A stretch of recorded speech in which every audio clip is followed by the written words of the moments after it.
السلام علیکم ورحمۃ اللہ وبرکاتہ۔ سورہ آل عمران ترجمہ و تفسیر، آیت نمبر 81 تا 91۔ الحمدللہ، اللہ پاک کے فضل و کرم سے آج ہمارا تیسرا پارہ اپنے اختتام کو پہنچ جائے گا۔ اس سے پہلے آپ ہمارے چینل کو سبسکرائب کریں، بیل آئیکن کو پریس کریں، لائک اور شیئر کریں۔ نحمدہ ونصلی علی رسولہ الکریم، اما بعد، فاعوذ باللہ من الشیطان الرجیم، بسم اللہ الرحمن الرحیم۔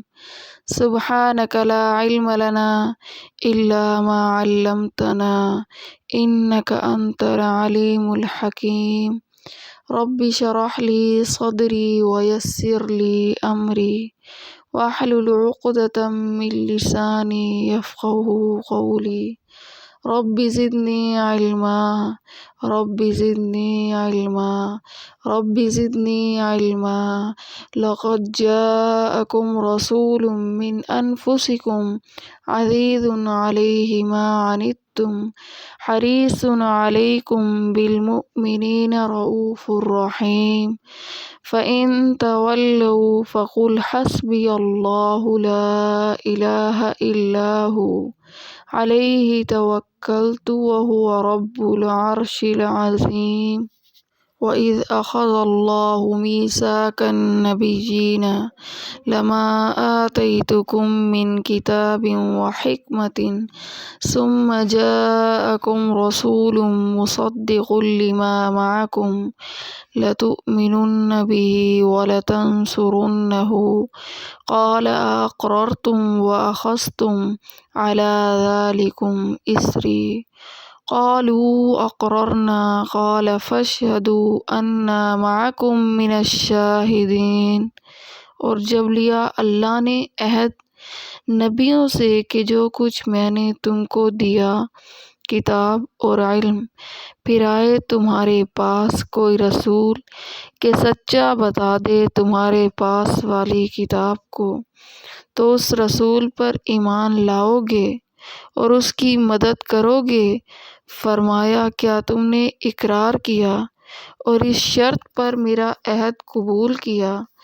بولے ہم نے اقرار کیا۔ فرمایا تو اب گواہ رہو اور میں بھی تمہارے ساتھ گواہ ہوں۔ فمن تولی بعد ذلک فاولئک هم الفاسقون۔ پھر جو کوئی پھر جائے اس کے بعد تو وہی لوگ ہیں نافرمان۔ افغیر دین اللہ یبغون ولہ اسلم من فی السماوات والارض طوعا وکرہا والیہ یرجعون۔ اب کوئی اور دین ڈھونڈتے ہیں، سو دین اللہ کا اور اسی کے حکم میں ہے، جو کوئی آسمان میں اور زمین میں ہے، خوشی سے یا لاچاری سے، اور اسی کی طرف سب پھر جاؤ گے۔ قل آمنا باللہ وما انزل علینا وما انزل علی ابراہیم واسماعیل واسحاق ویعقوب والاسباط وما اوتی موسیٰ وعیسیٰ والنبیون من ربهم لا نفرق بین احد منہم ونحن له مسلمون۔ تو کہہ ہم ایمان لائے اللہ پر اور جو کچھ اتارا ہم پر اور جو کچھ اتارا ابراہیم علیہ السلام پر اور اسماعیل علیہ السلام پر اور یعقوب علیہ السلام پر اور اس کی اولاد پر، اور جو ملا موسیٰ کو اور عیسیٰ کو اور جو ملا سب نبیوں کو ان کے پروردگار کی طرف سے، ہم جدا نہیں کرتے ان میں سے کسی کو اور ہم اسی کے فرما بردار ہیں۔ وَمَن يَبْتَغِ غَيْرَ الْإِسْلَامِ دِينًا فَلَن يُقْبَلَ مِنْهُ وَهُوَ فِي الْآخِرَةِ مِنَ الْخَاسِرِينَ۔ اور جو کوئی چاہے سو دین اسلام کے اور کوئی دین، سو اس سے ہرگز قبول نہ ہوگا اور وہ آخرت میں خراب ہے۔ کیف یہدی اللہ قوما کفروا بعد ایمانہم وشہدوا ان الرسول حق وجاءہم البینات واللہ لا یہدی القوم الظالمین۔ کیوں کر راہ دے گا اللہ ایسے لوگوں کو کہ کافر ہو گئے ایمان لا کر اور گواہی دے کر بے شک رسول سچا ہے، اور آئیں ان کے پاس نشانیاں لے کر، اور اللہ راہ نہیں دیتا ظالم لوگوں کو۔ اولئک جزاؤہم ان علیہم لعنۃ اللہ والملائکۃ والناس اجمعین۔ ایسے لوگوں کی سزا یہ ہے کہ ان پر لعنت ہے اللہ کی اور فرشتوں کی اور سب لوگوں کی، خالدین فیہا لا یخفف عنہم العذاب ولا ہم ینظرون۔ ہمیشہ رہیں گے اس میں، نہ ہلکا ہوگا ان سے عذاب اور نہ ان کو فرصت ملے گی۔ الا الذین تابوا من بعد ذلک واصلحوا فإن اللہ غفور رحیم۔ مگر جنہوں نے توبہ کی اس کے بعد اور نیک اعمال کیے تو بے شک اللہ غفور الرحیم ہے۔ ان الذین کفروا بعد ایمانہم ثم ازدادوا کفرا لن تقبل توبتہم اولئک هم الضالون۔ جو لوگ منکر ہوئے مان کر پھر بڑھتے رہے انکار میں، ہرگز قبول نہ ہوگی ان کی توبہ، اور وہی ہیں گمراہ۔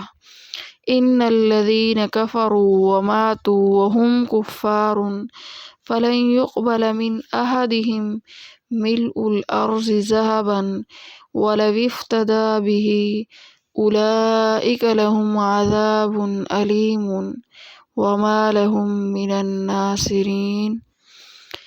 جو لوگ کافر ہوئے اور مر گئے کفر ہی میں تو ہرگز قبول نہ ہوگا کسی ایسے سے زمین بھر کر سونا، اگرچہ بدلہ دیوے اس قدر سونا، ان کو عذاب دردناک ہے اور کوئی نہیں ان کا مددگار۔ وَإِذْ أَخَذَ اللَّهُ مِيثَاقَ النَّبِيِّينَ لَمَا آتَيْتُكُم مِّن كِتَابٍ وَحِكْمَةٍ ثُمَّ جَاءَكُمْ رَسُولٌ مُصَدِّقٌ لِّمَا مَعَكُمْ لَتُؤْمِنُنَّ بِهِ وَلَتَنصُرُنَّهُ قَالَ أَقْرَرْتُمْ وَأَخَذْتُمْ عَلَىٰ ذَٰلِكُمْ إِصْرِي قَالُوا أَقْرَرْنَا قَالَ فَاشْهَدُوا وَأَنَّا مَعَكُمْ مِنَ الشَّاهِدِينَ۔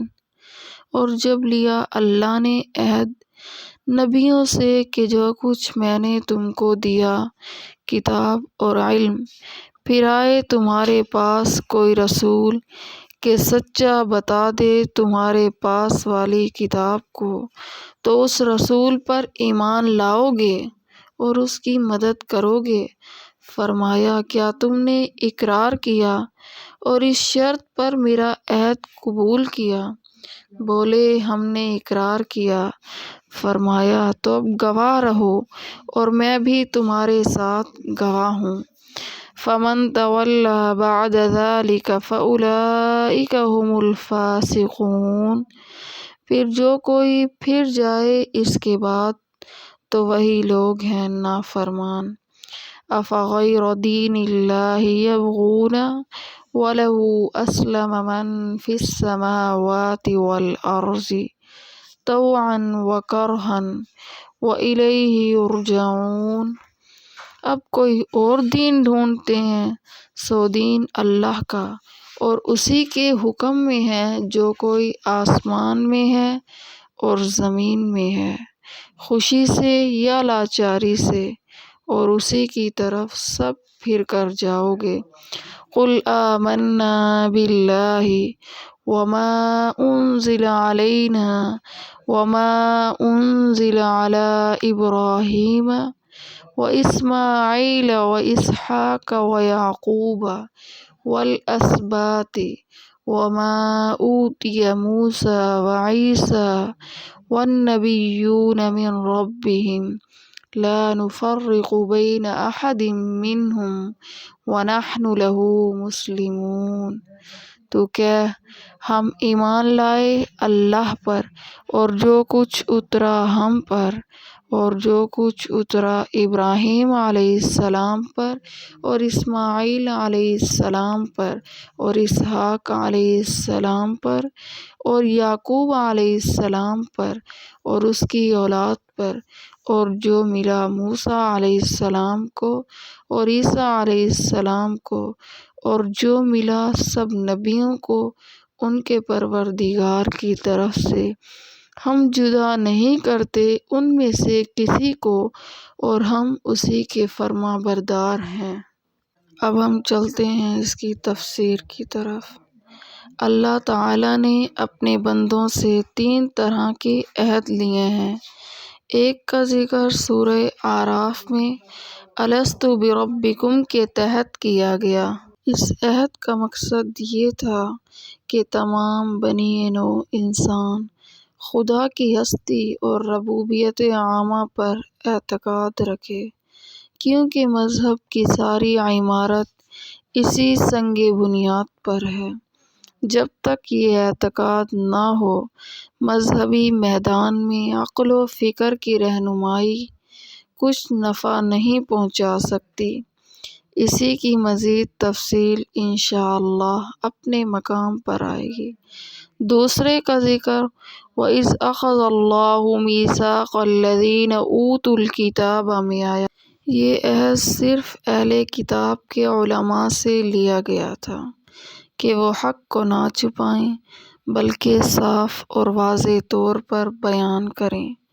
تیسرے عہد کا بیان وَإِذْ أَخَذَ اللَّهُ مِيثَاقَ النَّبِيِّينَ لَمَا آتَيْتُكُم مِّن كِتَابٍ وَحِكْمَةٍ سے کیا گیا۔ میثاق سے کیا مراد ہے اور یہ کہاں ہوا؟ میثاق کہاں ہوا؟ یا تو عالم ارواح میں ہوا یا دنیا میں بذریعہ وحی ہوا، دونوں احتمال ہیں۔ میثاق کیا ہے؟ اس کی تصریح تو قرآن کریم نے کر دی ہے، لیکن یہ میثاق کس چیز کے بارے میں لیا گیا ہے؟ اس میں اقوال مختلف ہیں۔ حضرت علی رضی اللہ تعالی عنہ اور حضرت ابن عباس رضی اللہ تعالی عنہ فرماتے ہیں کہ اس سے مراد نبی علیہ السلام ہیں، یعنی اللہ تعالیٰ نے یہ عہد تمام انبیاء سے صرف محمد مصطفیٰ صلی اللہ علیہ وسلم کے بارے میں لیا تھا کہ اگر وہ خود ان کا زمانہ پائیں تو ان پر ایمان لائیں اور ان کی تائید و نصرت کریں اور اپنی اپنی امتوں کو بھی یہی ہدایت کر جائیں۔ حضرت طاؤس، حسن بصری اور قتادہ رحمہ اللہ فرماتے ہیں یہ میثاق انبیاء سے اس لیے لیا گیا تھا کہ وہ آپس میں ایک دوسرے کی تائید و نصرت کریں۔ اس دوسرے قول کی تائید اللہ تعالیٰ کے قول وَإِذْ أَخَذْنَا مِنَ النَّبِيِّينَ مِيثَاقَهُمْ سے لیا گیا، کیونکہ یہ عہد ایک دوسرے کی تائید و تصدیق کے لیے لیا گیا تھا۔ در حقیقت مذکورہ دونوں تفسیروں میں کوئی تعارض نہیں ہے، اسی لیے دونوں ہی مراد لی جا سکتی ہیں۔ بظاہر یہاں یہ شبہ ہو سکتا ہے کہ اللہ تعالیٰ تو علیم و خبیر ہیں، ان کو اچھی طرح معلوم ہے کہ محمد مصطفیٰ صلی اللہ علیہ وسلم کسی نبی کی موجودگی میں تشریف نہیں لائیں گے، تو پھر انبیاء کے ایمان لانے کا کیا فائدہ؟ ذرا غور کیا جائے تو فائدہ بالکل ظاہر معلوم ہوگا۔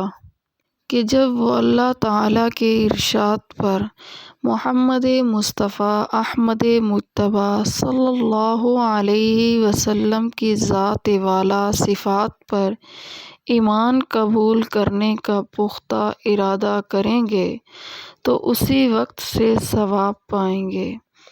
حضور صلی اللہ علیہ وسلم کی نبوت عامہ وَإِذْ أَخَذَ اللَّهُ مِيثَاقَ النَّبِيِّينَ، ان آیات میں اس بات کی تصریح کی گئی ہے کہ اللہ تعالیٰ نے تمام انبیاء علیہ السلام سے یہ پختہ عہد لیا کہ جب تم میں سے کسی نبی کے بعد دوسرا نبی آئے جو یقیناً پہلے انبیاء اور ان کی کتابوں کی تصدیق کرنے والا ہوگا تو پہلے نبی کے لیے ضروری ہے کہ پچھلے نبی کی سچائی اور نبوت پر ایمان خود بھی لائے اور دوسروں کو بھی اس کی ہدایت کرے۔ قرآن کے اس قاعدہ کلیہ سے روز روشن کی طرح واضح ہو جاتا ہے کہ اللہ تعالیٰ نے محمد مصطفیٰ صلی اللہ علیہ وسلم کے بارے میں بھی اسی طرح کا عہد انبیاء علیہ السلام سے لیا ہوگا۔ اس آیت میں رسول سے مراد محمد مصطفیٰ صلی اللہ علیہ وسلم ہے، اور کوئی نبی بھی ایسا نہیں گزرا جس سے اللہ تعالیٰ نے آپ کی ذات والا صفات کے بارے میں تائید و نصرت اور آپ صلی اللہ علیہ وسلم پر ایمان لانے کا عہد نہ لیا ہو، اور کوئی بھی ایسا نبی نہیں گزرا جس نے اپنی امت کو آپ صلی اللہ علیہ وسلم کی ذات پر ایمان لانے اور تائید و نصرت کی وصیت نہ کی ہو۔ اور اگر رسول اللہ صلی اللہ علیہ وسلم کی بعثت انبیاء علیہ السلام کے زمانے میں ہوتی تو ان سب کے نبی آپ صلی اللہ علیہ وسلم ہی ہوتے، اور وہ تمام انبیاء آپ صلی اللہ علیہ وسلم کی امت میں شمار ہوتے۔ اس سے معلوم ہوا کہ آپ صلی اللہ علیہ وسلم کی شان محض نبی الامت ہی کی نہیں ہے بلکہ نبی الانبیاء کی بھی ہے۔ چنانچہ ایک حدیث پاک میں ہے، آپ صلی اللہ علیہ وسلم خود ارشاد فرماتے ہیں کہ اگر آج موسیٰ علیہ السلام بھی زندہ ہوتے تو ان کو بھی میری اتباع کے علاوہ کوئی چارہ نہ تھا۔ اور ایک دوسری جگہ ارشاد فرمایا کہ جب عیسیٰ علیہ السلام نازل ہوں گے تو وہ بھی قرآن حکیم اور تمہارے نبی محمد مصطفیٰ صلی اللہ علیہ وسلم کے احکام پر عمل کریں گے۔ اس سے معلوم ہوا کہ آپ صلی اللہ علیہ وسلم کی نبوت عامہ اور شاملہ ہے، اور آپ صلی اللہ علیہ وسلم کی شریعت میں سابقہ تمام شریعتیں مدغم ہیں۔ اس بیان سے آپ صلی اللہ علیہ وسلم کی بعثت الی الناس کافۃ کا صحیح مفہوم بھی نکھر کر سامنے آ جاتا ہے۔ اس حدیث کا مطلب یہ سمجھنا کہ آپ صلی اللہ علیہ وسلم کی نبوت آپ صلی اللہ علیہ وسلم کے زمانے سے قیامت تک کے لیے ہے، صحیح نہیں، بلکہ آپ صلی اللہ علیہ وسلم کی نبوت کا زمانہ اتنا وسیع ہے کہ آدم علیہ السلام کی نبوت سے پہلے شروع ہوتا ہے۔ جیسا کہ ایک حدیث پاک میں ہے، آپ صلی اللہ علیہ وسلم ارشاد فرماتے ہیں، کنت نبیا وآدم بین الروح والجسد۔ محشر میں شفاعت کبریٰ کے لیے پیش قدمی کرنا اور تمام بنی آدم کا آپ صلی اللہ علیہ وسلم کے جھنڈے تلے جمع ہونا، اور شب معراج میں بیت المقدس کے اندر تمام انبیاء کی امامت کرانا رسول اللہ صلی اللہ علیہ وسلم کی اسی سیادت عامہ اور امامت عظمیٰ کے آثار میں سے ہے۔ وَمَن يَبْتَغِ غَيْرَ الْإِسْلَامِ دِينًا فَلَن يُقْبَلَ مِنْهُ وَهُوَ فِي الْآخِرَةِ مِنَ الْخَاسِرِينَ۔ اور جو کوئی چاہے سوائے دین اسلام کے اور کوئی دین سو اس سے ہرگز قبول نہ ہوگا اور وہ آخرت میں خراب ہے۔ اور جو شخص اسلام کے سوا کسی دوسرے دین کو طلب کرے گا تو وہ دین اس شخص سے خدا تعالیٰ کے نزدیک مقبول و منظور نہ ہوگا اور وہ شخص آخرت میں تباہ کاروں میں سے ہوگا، یعنی نجات نہ پائے گا۔ اسلام کی تعریف اور اس کا مدار نجات ہونا۔ اسلام کے لفظی معنی اطاعت و فرمانبرداری کے ہیں، اور اصطلاح میں خاص اس دین کی اطاعت کا نام اسلام ہے جو اللہ تعالیٰ نے اپنے پیغمبروں کے ذریعے انسانوں کی ہدایت کے لیے بھیجا ہے، کیونکہ اصول دین تمام انبیاء علیہم السلام کی شریعتوں میں ایک ہی ہے۔ پھر لفظ اسلام کبھی تو اس عام مفہوم کے لیے استعمال کیا جاتا ہے اور کبھی صرف اس آخری شریعت کے لیے بولا جاتا ہے جو خاتم الانبیاء محمد مصطفیٰ صلی اللہ علیہ وسلم پر نازل ہوئی۔ قرآن کریم میں یہ دونوں طرح کے اطلاقات موجود ہیں۔ انبیاء سابقین کا اپنے آپ کو مسلم کہنا اور اپنی امت کو امت مسلمہ کہنا بھی نصوص قرآن سے ثابت ہے، اور اس کا نام خاتم الانبیاء کی امت کے ساتھ مخصوص ہونا بھی مذکور ہے۔ هُوَ سَمَّاكُمُ الْمُسْلِمِينَ مِن قَبْلُ وَفِي هَٰذَا۔ خلاصہ یہ کہ ہر دین الہی جو کسی نبی و رسول کے ذریعے دنیا میں آیا اس کو بھی اسلام کہا جاتا ہے، اور امت محمدیہ کے لیے یہ خاص لقب کے طور پر بھی استعمال ہوتا ہے۔ اب سوال یہ ہے کہ قرآن کریم میں اس جگہ اسلام کے لفظ سے کون سا مفہوم مراد ہے؟ صحیح بات یہ ہے کہ دونوں میں سے جو بھی مراد لیا جائے نتیجے کے اعتبار سے کوئی خاص فرق نہیں پڑتا، کیونکہ انبیاء سابقین کے دین کو جو اسلام کا نام دیا گیا ہے وہ ایک محدود طبقہ اور مخصوص زمانے کے لیے تھا۔ اس وقت کا اسلام وہی تھا۔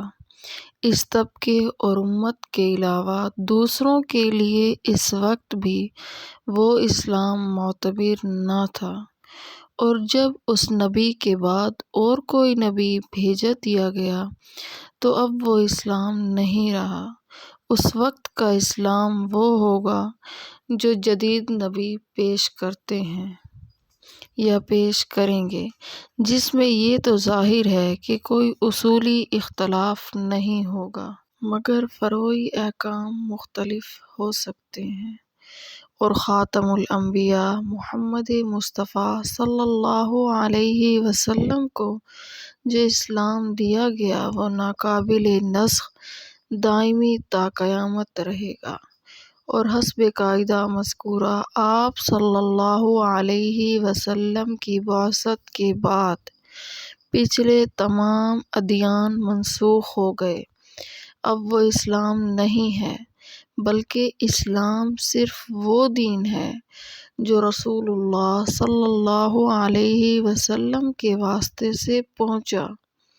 اسی لیے احادیث صحیحہ معتبرہ میں ہے کہ رسول اللہ صلی اللہ علیہ وسلم نے فرمایا کہ آج اگر حضرت موسیٰ علیہ السلام زندہ ہوتے تو اس وقت ان پر بھی میرا ہی اتباع لازم ہوتا، اور حدیث پاک میں ارشاد فرمایا کہ قرب قیامت میں حضرت عیسیٰ علیہ السلام نازل ہوں گے تو باوجود اپنے وصف نبوت اور عہد نبوت پر قائم رہنے کے لیے اس وقت وہ بھی آپ صلی اللہ علیہ وسلم ہی کی شریعت کا اتباع کریں گے۔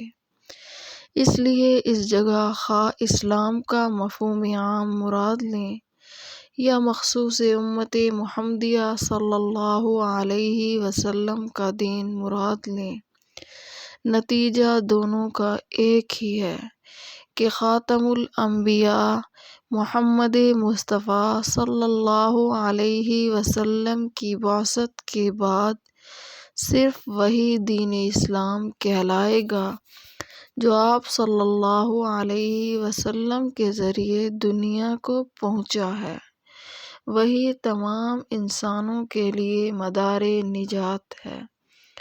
آیت مذکورہ میں اسی کے متعلق ارشاد فرمایا گیا کہ اسلام کے سوا کوئی دوسرا دین جو شخص اختیار کرے وہ اللہ تعالیٰ کے نزدیک مقبول نہیں ہے۔ اسی کی مزید تفصیل ان الدین عند اللہ الاسلام کے تحت میں آئے گا۔ کیف یہدی اللہ قوما کفروا بعد ایمانہم وشہدوا ان الرسول حق وجاءہم البینات واللہ لا یہدی القوم الظالمین۔ کیوں کر راہ دے گا اللہ ایسے لوگوں کو کہ کافر ہو گئے ایمان لا کر اور گواہی دے کر کہ بے شک رسول سچا ہے، اور آئیں ان کے پاس نشانیاں لے کر، اور اللہ راہ نہیں دیتا ظالم لوگوں کو۔ اولئک جزاؤہم ان علیہم لعنۃ اللہ والملائکۃ والناس اجمعین۔ ایسے لوگوں کی سزا یہ ہے کہ ان پر لعنت ہے اللہ کی اور فرشتوں کی اور سب لوگوں کی، خالدین فیہا لا یخفف عنہم العذاب ولا ہم ینظرون۔ ہمیشہ رہیں گے اس میں، نہ ہلکا ہوگا ان سے عذاب اور نہ ان کو فرصت ملے گی۔ الا الذین تابوا من بعد ذلک واصلحوا فإن اللہ غفور رحیم۔ مگر جنہوں نے توبہ کی اس کے بعد اور نیک اعمال کیے تو بے شک اللہ غفور الرحیم ہے۔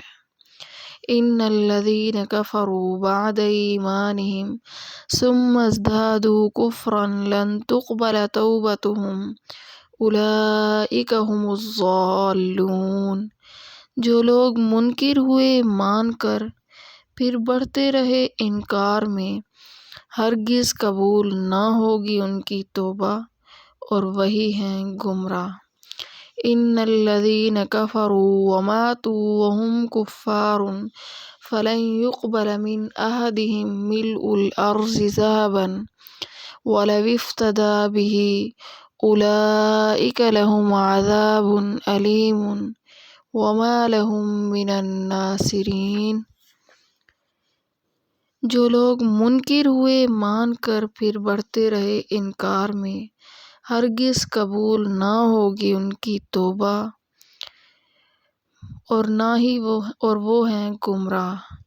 جو لوگ کافر ہوئے اور مر گئے کافر ہی تو ہرگز قبول نہ ہوگا کسی ایسے سے زمین بھر کر سونا، اگرچہ بدلہ دیوے اس قدر سونا، ان کو عذاب دردناک ہے اور کوئی نہیں ان کا مددگار۔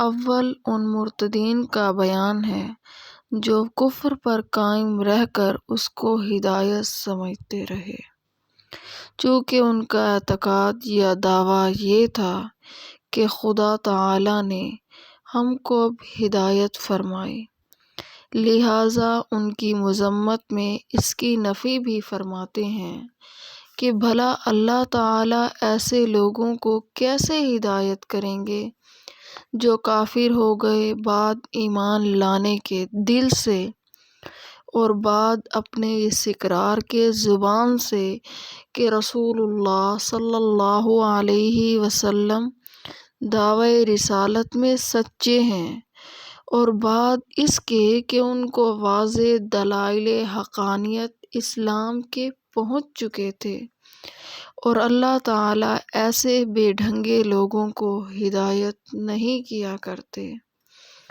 یہ مطلب نہیں کہ ایسوں کو کبھی توفیق اسلام کی نہیں دیتے، بلکہ مقصود ان کے اسی دعوی مذکورہ بالا کی نفی کرنا ہے کہ وہ کہتے تھے کہ ہم نے جو اسلام چھوڑ کر یہ طریق اختیار کیا ہے کہ ہم کو خدا نے ہدایت دی ہے۔ خلاصہ نفی کا یہ ہوا کہ جو شخص کفر کا بے ڈھنگا راستہ اختیار کرے وہ ہدایت خداوندی پر نہیں ہے، اسی لیے وہ یہ نہیں کہہ سکتا کہ مجھ کو خدا نے ہدایت دی ہے، کیونکہ ہدایت کا یہ راستہ نہیں، بلکہ ایسے لوگ یقیناً گمراہ ہیں، اور ایسے لوگوں کی سزا یہ ہے کہ ان پر اللہ تعالیٰ کی بھی لعنت ہوتی ہے، اور فرشتوں کی بھی، اور نیک آدمیوں کی بھی، غرض سب کی، اور پھر وہ لعنت بھی ایسے طور پر رہے گی کہ وہ ہمیشہ ہمیشہ اسی لعنت میں رہیں گے، اور چونکہ اس لعنت کا اثر جہنم ہے تو ایسے حاصل یہ ہوا کہ وہ جہنم میں ہمیشہ رہیں گے، اور ان پر سے عذاب ہلکا بھی نہ ہوگا، اور نہ داخل ہونے سے قبل ان کو کسی میعاد تک مہلت دی جائے گی۔ اسی کا بیان ہے کہ جو پھر مسلمان ہو گئے ان کو اس حکم سے مستثنیٰ فرماتے ہیں، یعنی علیحدہ فرماتے ہیں۔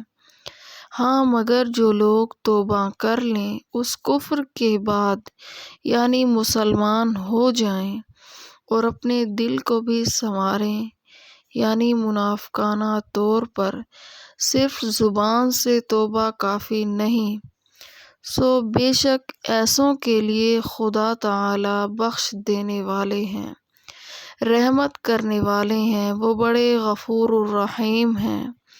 بے شک جو لوگ کافر ہوئے اپنے ایمان لانے کے بعد پھر بڑھتے رہے کفر میں، یعنی کفر پر دوام رکھا، ہمیشگی رکھی، ایمان نہیں لائے، ان کی توبہ جو کہ اور گناہوں سے کرتے ہیں ہرگز مقبول نہ ہوگی، کیونکہ توبہ عن المعاصی ایک اطاعت قریہ ہے، اور اطاعت فریہ کے مقبول ہونے کی شرط ایمان ہے، اور ایسے لوگ اس توبہ کے بعد بھی بدستور گمراہ ہیں۔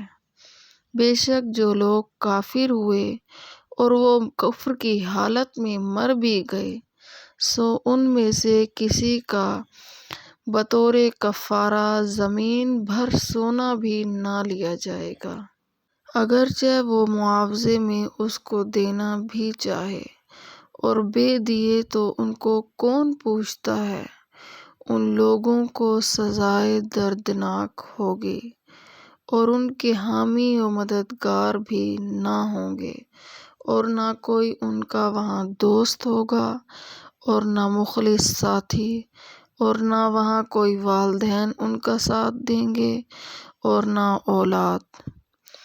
کیف یہدی اللہ قوما، اس آیت سے بظاہر یہ شبہ ہوتا ہے کہ کسی کو مرتد ہونے کے بعد ہدایت نصیب نہیں ہوتی، حالانکہ واقعہ اس کے خلاف ہے، کیونکہ بہت سے لوگ مرتد ہونے کے بعد ایمان قبول کر کے ہدایت یافتہ بن جاتے ہیں۔ جواب اس کا یہ ہے کہ یہاں جو ہدایت کی نفی کی گئی ہے اس کی مثال ہمارے محاورات میں ایسی ہے جیسے کسی بدمعاش کو کوئی حاکم اپنے ہاتھ سے کوئی سزا دے دے، اور وہ کہے کہ مجھ کو حاکم نے اپنے ہاتھ سے خصوصیت عنایت فرمائی، اور اس کے جواب میں کہا جائے کہ ایسے بدمعاش کو ہم خصوصیت کیوں دینے لگے، یعنی یہ امر خصوصیت ہی نہیں، اور یہ مطلب نہیں ہوتا کہ ایسا شخص کسی طرح قابل خصوصیت نہیں ہو سکتا، اگرچہ وہ آدمی کوئی نیک اعمال کرے، پھر کوئی حاکم اسے کوئی نیک معاوضہ دے یا اس کو کوئی خصوصیات عنایت فرما دے تو وہ اس کے لیے بہترین اور شائستہ بن جائے گی۔ اسی طرح اس آیت میں اللہ پاک نے مومن و کافر کی مثال بیان فرمائی کہ مومن اور کافر اسی طرح ہیں، دونوں کو زندگی کی مثال دی۔ پھر ان کو اگرچہ کوئی کافر آخرت میں اس کے پاس کوئی نیک اعمال نہیں ہوں گے، نہ کوئی سونا ہوگا، لیکن پھر بھی اس کو اس مثال سے بیان فرمایا کہ اگرچہ کوئی انسان زمین بھر کر سونا دینا بھی چاہے لیکن وہ اس کو نہیں دے سکتا، اس کے لیے سزائے آخرت ضرور ہوگی، اور وہ اس دردناک عذاب یعنی جہنم میں ضرور جائے گا، اور اس کا عذاب اس کو ضرور ملے گا۔